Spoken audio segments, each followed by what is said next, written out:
Hi, as the GCSE Speaking Exam is around the corner, I'm going to share with you some top tips and little activities that you can do with your classes. First of all, do phonics practice in every lesson. It's not about year 11 only, it's about year 7, 8, 9, 10 and building up as you go along. But in year 11, definitely in every lesson.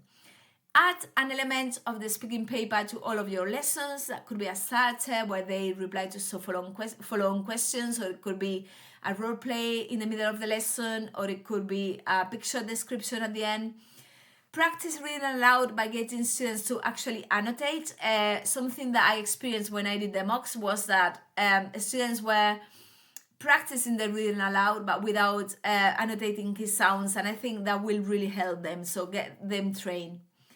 Use mini whiteboards to practice the following questions, and the conversation is a great opportunity for you to see live how students are performing, what they do well, what they need to improve.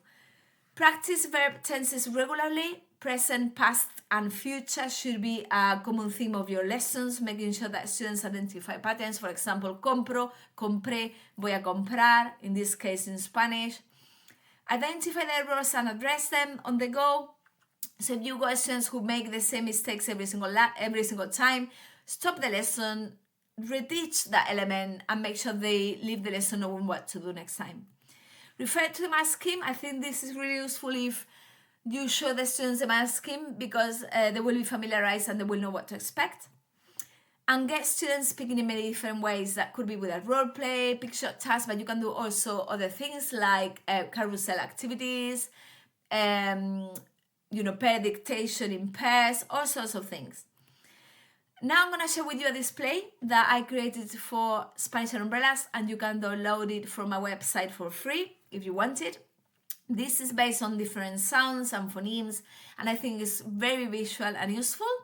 It has words like azul, so concentrating on the Z, and cantar, CA, etc. So if you want it, just go and get it.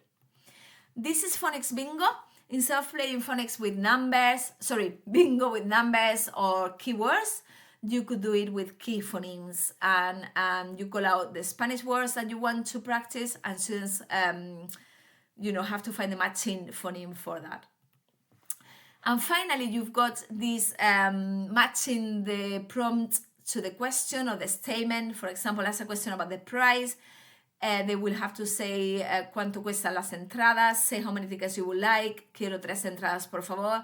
This is very useful for the role play, and again, little prep, because you just need a few prompts and some responses to it. That's it. Hope you find it useful. Let me know what you think in the comments. Gracias.